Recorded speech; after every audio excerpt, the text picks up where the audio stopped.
জোর গলায় বলতে পারবা যে ছিল না? কি হলো, মুখে কথা নেই কেন? কি বলতে চাও সেটা বলো। শোনো, যখন তোমার সাথে সম্পর্কতে ছিলাম তুমি এমন একটা বিহেভ করতা, থাকলে থাকলো, না থাকলে চলে যেতে পারো। আমি বরাবরই থেকে গেছি নির্লজ্জের মতো। এই তোমার কাছে আমি কি চাইতাম? খালি একটু সময় চাইতাম। তোমার বন্ধু বান্ধবীদের জন্য সময় হতো, ঘুরে বেড়ানোর সময় হতো, অন্য মেয়েদের সাথে ডেটিং করার সময় হতো, কিন্তু আমার জন্য সময় হতো না। এই এতটাই অবহেলিত আমি? আর হ্যাঁ, আমাকে যে ভালোবাসার প্রস্তাব দিছিলা সেটা কি মন থেকে দিছিলা তো রাগের চোটে। চ্যালেঞ্জ লাগছিল ফ্রেন্ডদের সাথে, ওই মেয়ের সাথে প্রেম করব, তারপর ছেড়ে দিব।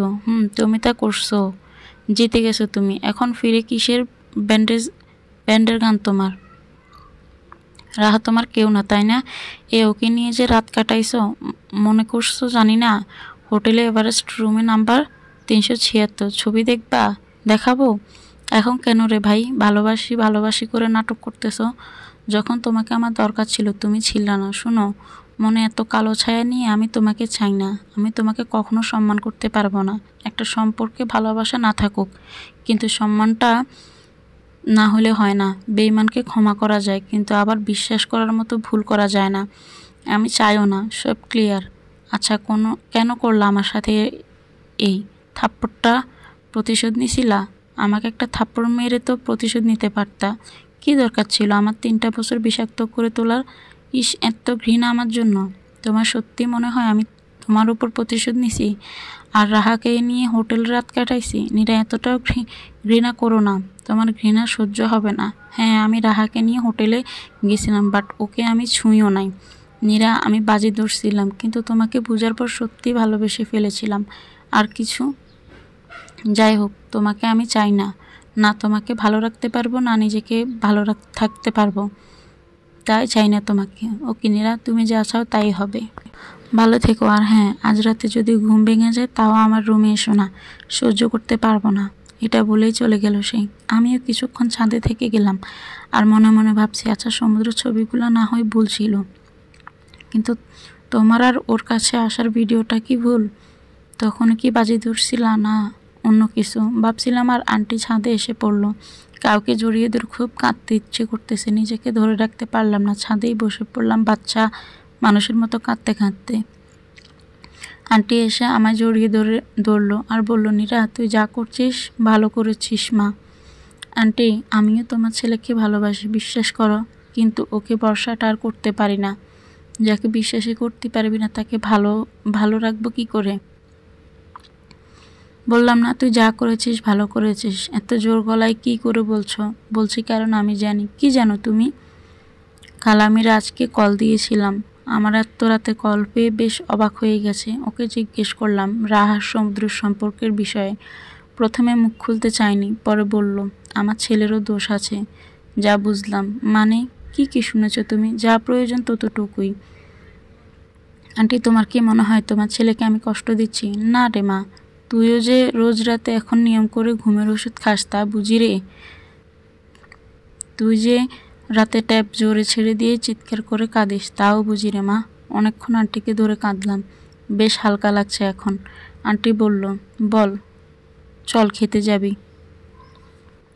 চলো। সবাই একসাথে খাওয়া দাওয়া শেষ করলাম। আঙ্কেল বলল, রাইসের বাবা কাল বিয়ের দিন তারিখ ঠিক করতে আসবে। কথাটা শুনে আর আগের মতো খারাপ লাগাটা অনুভব করলাম না। একটা কথা আছে না, অনুভূতি কারোর জন্য নষ্ট হয়ে গেলে তা ফিরে পাওয়া কষ্টকর। তা আজ প্রমাণ পেলাম। বিয়ের আয়োজক কিন্তু আপনি নীরা। হ্যাঁ, তা আমি জানি। কোনো ত্রুটি যেন না হয়, আপ্রাণ চেষ্টা করব। সে চলে গেল তার রুমে। খাওয়া শেষ সবার। আমিও বিছানায় গা এলিয়ে দিতে ঘুমিয়ে গেলাম। ঘুমের ওষুধের তো কিছু ক্ষমতা আছে, তাই না? সকালে আন্টিকে রান্নাতে সাহায্য করলাম। বেশিরভাগ রান্নাই আমার পছন্দের। মনে হচ্ছে এক দফা খাওয়া যেতে পারে। একটাই রাইসার পরিবার এলো। রাইসার ভাইও আছে দেখি, মনে হয় আমার থেকে বড়ই হবে। পরিবারের সদস্য সংখ্যা 4 জন, সুখী পরিবার। খাওয়া দাওয়া শেষে এবার বিয়ের গল্প। আমি চলে যাচ্ছিলাম, আন্টি হাত টেনে নিজের কাছে বসিয়ে নিলেন। হ্যাঁ রে, কে এটা? আমার মেয়ে বলতে পারিস, বেশ মিষ্টি মেয়ে তো। হ্যাঁ, কিন্তু মুখ খুললেই তিতা বের হবে। কি করব বলেন তো আঙ্কেল, জন্মের সময় নিম পাতা খাইয়েছিল মধুর বদলে, ভেবেছিল নিম পাতার উপকারিতা পাবো। সবাই বেশ হো হো করে হেসে উঠল। তা বিয়ের গল্প শুরু করা যাক। হ্যাঁ হ্যাঁ, অবশ্যই। আঙ্কেল, বিয়েটা 7 দিনের মধ্যে হলে ভালো হয়। এত তাড়া কিসের বাবা? আচ্ছা তাই হবে বাবা।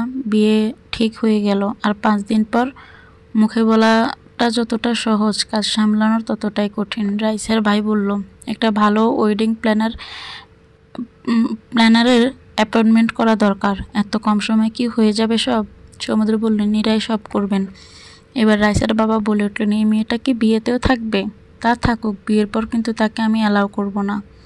কিছু বলতে যাব, সমুদ্রই বলে দিল, হ্যাঁ সে তো থাকবেই। সে চাইলে বিয়ের পরেও থাকবে, আপনি অ্যালাউ করেন আর না করেন। না বাবা, সেটা বলেনি।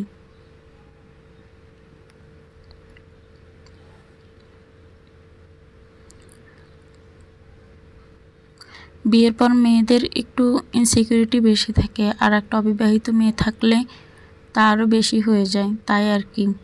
আন্টি, আমি চাইলে হয়তো রাইসাই বাড়িতে আসতোই না। একটা মনে হয় আপনি জানেন, শুধু সবাই জানে। আর রাইসা, তুমিও কি মনে করো তোমার দাম্পত্য জীবনে আমি অসুখ আনবো? না আপু, তুমি সত্যি অনেক ভালো। আর হ্যাঁ, বিয়ের প্ল্যানিং আমাকে আমাকে নিবে তো? হ্যাঁ অবশ্যই নিব। নিজের বিয়ে চাইলে তুমিও থাকবা। আর হ্যাঁ আঙ্কেল, আমারও হয়তো বিয়ে হতে যাচ্ছে আর কয়েকদিন পর, তাই চিন্তা করিয়েন না। পশ্চিম বাংলা সিরিয়ালের মতো কোনো কাজ করব না, কোনো ডিসিশন। তো ডিসিশন এটাই হলো যে আর 5 দিন পর সমুদ্রের রাইসের বিয়ে হবে। সবাই চলে গেল, আন্টি আর আমি বসলাম, আঙ্কেলও এলো। পরে সমুদ্র এলো। গায়ে হলুদটা কমিউনিটি সেন্টারে হবে, আর ওই দিনই একসাথে রাইসারও হয়ে যাবে। বিয়ে তারা কোথায় করবে তাদের ব্যাপার, কিন্তু বিয়ের রিসেপশন কমিউনিটিতে হবে। কোনো ঝামেলা বাড়িতে হবে না। তো বাড়ির পাশের কমিউনিটি সেন্টারটা বুক করে দেই, কি বলো? হ্যাঁ করে দাও, দেখো কত টাকা লাগে। ওকে। আচ্ছা আন্টি, মেয়ের গহনার বিয়ের কেনাকাটা কবে থেকে শুরু করবা? আর দাওয়াতের কার্ড আজকে যাওয়া যায়? সময় তো নাই। হ্যাঁ সন্ধ্যা সবাই যাব, আর এদিক থেকে রাইসাকেও ডেকে নিব। আচ্ছা, তো ফ্রেশ হয়ে নাও নীরা। বিয়েতে আর হলুদে মেয়ে পক্ষ আর ছেলে পক্ষ কি কালারের জামা পরবে তা তো ঠিক করলা না? আগে রাইসার সাথে কথা বলি, ওর তো বিয়ে পছন্দের কিছু থাকতে পারে। মেয়েদের বিয়ে নিয়ে কত প্ল্যানিং থাকে, তা আপনি বুঝবেন না? হতে পারে, হতে পারে না হয়। আচ্ছা রেডি হয়ে যান, একটু পরে বের হব। আঙ্কেল আন্টি তোমরাও রেডি হও। রুমে গিয়ে রেডি হলাম। রেডি রেডি হয়ে বের হব। সমুদ্র নাকি গাড়ি চালাবে, পিছনে বসতে চাচ্ছিলাম। নীরা সামনে বসো। আঙ্কেল সামনে বসুক, আমি পিছনে বসি। কেন, সামনে বসলে জাত যাবে তোমার? না তা না, তাহলে বসো।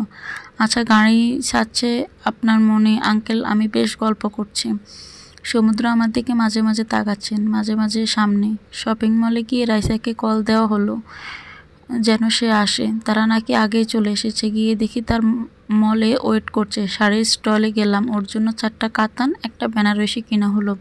গহনাও সব কিনা শেষ। রাইসাকে জিজ্ঞেস করলাম, আচ্ছা গায়ে হলুদে কী রং পরবে? তোমরা ট্রেডিশনালটাই পরি, হলুদ আর লাল। আচ্ছা তাইলে ছেলেরা নীল পরুক। আচ্ছা। সব বাজার শেষ, সব কাজও শেষ। বাড়ি এসে বেশ ক্লান্ত সবাই। কাল কার্ড দেওয়া শুরু হবে, বিয়ের কার্ড। সবাই খাওয়া দাওয়া শেষ করলাম। ওমা, ফুলের তো অর্ডার নিইনি। সমুদ্রের রুমে গেলাম, জিজ্ঞেস করলাম যে কী ফুল ইউজ করব। তুমি তো সবই জানো আমার কি পছন্দ আর কি অপছন্দ। এই সময় তো ভালো অর্কিড পাওয়া যাবে না। তুমিও ওয়েডিং প্ল্যানটা যা ভালো লাগে করো। ওকে আচ্ছা আমি যাই, গুড নাইট। কোনো কিছুই তো ভালো হচ্ছে না, আর রাতটা কি হবে? আমি আর কথা বাড়ালাম না, চলে এলাম। ঘুম থেকে উঠে দেখি কার্ড চলে এসেছে। সমুদ্র আমার রুমে এসে 2টা কার্ড আর একটা ব্যাগ হাতে নিল। এটা কি? আর এই 2টা কেন? তুমি আমার বিয়েতে এটা পরবে, আর একটা তোমার জন্য, আর একটা স্পর্শের জন্য। ও আচ্ছা, তো কি গিফট নেবেন আমার কাছ থেকে? হাসছেন যে? ফাঁসির আসামিকে জিজ্ঞেস করছো কীভাবে মরতে চান? আজব। আচ্ছা শুনুন, আপনার জন্য এই নীল পাঞ্জাবিটা কিনেছি, পরলে কখনো পরিয়েন। আচ্ছা। এই নীরা, কিছু না বলেই সে চলে গেলাম। সব কাজ শেষ। আজ হলুদ সন্ধ্যা। সমুদ্রের রাইসার কে অনেক সুন্দর লাগছে। সমুদ্র দেখি আমার দেওয়া পাঞ্জাবিটা পরেছে।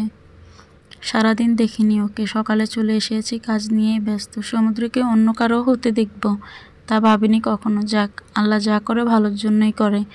কেউ একজন ভুলে সমুদ্রের সাইডে হলুদ রেখে দিয়ে দিয়ে শিটোর গায়ে অ্যালার্জি আছে। আল্লাহ, এই আন্টি থাকেন, ওনাকে হলুদ মাখায়েন না, উপতানটা মাখান, ওনার অ্যালার্জি আছে। আচ্ছা মা, ভালো হাসি মুখে বলে চলে গেল, কিন্তু পিছনে গিয়ে কানাঘুষো ঠিকই করছেন। রাইসার পরিবারের লোকজন আমাকে ভালোভাবে নিচ্ছেন না। রাইসার বন্ধু বান্ধবীরা ডান্স করলো, রাইসা আর সমুদ্রের কাপল ডান্স করছে, বেশ সত্যি ভালো বানিয়েছে। এক পর্যায়ে আমাকে আর সমুদ্রকে ডান্স করতে বলল। রাইসা তার নাকি গিফট চাই, আমাদের ডান্সটা তার ওয়েডিং গিফট। মেয়েরা যে আসলে কি দিয়ে তৈরি তা বানিয়েছে ভালো আল্লাহ ভালো জানে। নিজের ভালোবাসার মানুষকে অন্য কারোর সাথে দেখলে কি করে, এতটা কাছে চলে এসেছিল যে ওর হৃদয় স্পন্দন আমি শুনতে পাচ্ছিলাম। আজই হয়তো শেষ, এতটা কাছে আসা আর হবে না। হঠাৎ করে ওর চোখে পানি দেখলাম, আমি আর পারলাম না, সরে এলাম। ভালো মতোই সব শেষ হয়ে গেল। বাড়ি এসে ফ্রেশ হয়ে ব্যালকনিতে বসলাম। রাতটা অনেক দীর্ঘ হতে যাচ্ছে, অনেক কষ্টেরও। ঘুমানো উচিত, কাল সকালে উঠতে হবে, কিন্তু রাতটা কাটাবো কি করে? কিন্তু কাটাতে তো হবেই। কাল ওর বিয়ে, ভাবা যায় একবার দেখে আসি ওকে। কাল তো অন্য কারো হয়ে যাবে, শেষবারের মতো আমার মনে করে দেখব। রুমে গিয়ে দেখে ঘুমিয়ে গেছে। সারাদিন অনেক ধকল গেছে। ওর কপালে একটা চুমু দিয়ে চলে আসছিলাম, পিছন থেকে কেউ হাত ধরে ফেললো। পিছন থেকে বলল, তুমি তো আপ্পা দিলে, আমাকে দিতে দিবে না? সে উঠে এসে একটা আপ্পা দিয়ে শক্ত করে জড়িয়ে ধরল। এক দীর্ঘ নিঃশ্বাস ছেড়ে বলল, নীরা, এখন ভালোবাসি কথাটা তোমার কাছে ম্যাটার করে না, কিন্তু সত্যিই ভালোবাসি তোমাকে। আজ অনেক দিন পর ওকেও আমি জড়িয়ে ধরলাম। চোখ বরাবর দুজনেরই নোনা জল পড়ছে। বলতে যাব যে আমিও ভালোবাসি, কিন্তু ওই ভিডিওটা চোখে ভেসে উঠতেই ছেড়ে চোখ মুছে মুছতে চলে আসলাম। ঘুমের ওষুধ খেয়ে ঘুমিয়ে গেলাম। 6টা ঘুম ভেঙে গেল। বাসায় অনেক মানুষ, তাই ভেঙে গেছে হয়তো। ঘুম থেকে উঠে ফ্রেশ হয়ে দেখি সবাই উঠে গেছে, সবাই ব্যস্ত। নীরা, মা খেয়ে নে, বিয়েবাড়ি খাওয়া দাওয়ার কোনো ঠিক নাই, খেয়ে নে তুই। খাই। বর সাহেব খেয়েছেন? এই তো আসলাম, খেতে দাও। এই নাও, খেয়ে নাও। দেখতে দেখতে 11টা বেজে গেল। রেডি হওয়া লাগবে। গোসল করে সমুদ্রের দেওয়া প্যাকেটটা খুললাম। দেখি লেহেঙ্গা দিয়েছে, বেনারসি কাপড়ের, চুড়ি, চুলগুলার মালা সব পরে ফেললাম। ভালোবাসার মানুষের বিয়েতে যাচ্ছি, কি ভাগ্য আমার। চুড়ি পরতেছিলাম, হঠাৎ পেছন থেকে এসে সমুদ্র জড়িয়ে নিয়ে ঠোঁটে ঠোঁট বসিয়ে দিল। কিছু বোঝার আগেই, নীরা, এখনো সময় আছে, আমরা শুরু করতে পারি। প্লিজ নীরা, আমি আর পারছি না, প্লিজ। আজ তোমার বিয়ে সমুদ্র, প্লিজ চলে যাও। আচ্ছা চলে যাচ্ছি, দাও মাথায় এই বেলি ফুলের গাজরাটা পরিয়ে দিই। গাড়িতে উঠতে যাব। নীরা আর আমি একাই একটা গাড়িতে যাব, তোমরা অন্য গাড়িতে যাও। এটা শোনার পর অনেকেই অনেক কথা বলছে, কিন্তু তাতে মশাইয়ের মাথা ব্যথা নেই। ওর সাথেই যাওয়া লাগবে আমার। সিগন্যালে গাড়ি থেমেছে। এ প্রথম পর নিজে ড্রাইভ করে বিয়েতে যাচ্ছে। সবাই তো হা করে দেখছিল, কিন্তু পাশে আমাকে কি ভাবছে জানি না। আমিও আর পারছি না অন্য কারো হতে। দেখি কি করি ওকে। ওর কপালে আপ্পা দিয়ে বেরিয়ে এলাম গাড়ি থেকে। প্রাক্তনকে বর্তমান করার একটা সুযোগ ছিল, কিন্তু নিইনি। সব সুযোগ নিতে নেই। চোখ ঝাপসা হয়ে আসছে, মাথাটা ঘুরছে, হয়তো পড়ে যাব। পিছন থেকে অনেক আওয়াজ আসছে। গাড়িটা পিছনে ঘুরে দেখি সমুদ্রের গাড়িটা ট্রাক উড়িয়ে দিয়েছে। মশাই! এই সময় কিছু একটা আমাকে উড়িয়ে দিল। মুখ থুবড়ে পড়ে গেলাম। চোখ ঝাপসা হয়ে উঠেছে অনেক আগেই। আচ্ছা, আমি কি মারা যাচ্ছি? আচ্ছা, যারা মারা যায় তারা কি বুঝতে পারে? আর সমুদ্র? মশাই, ভালোবাসি।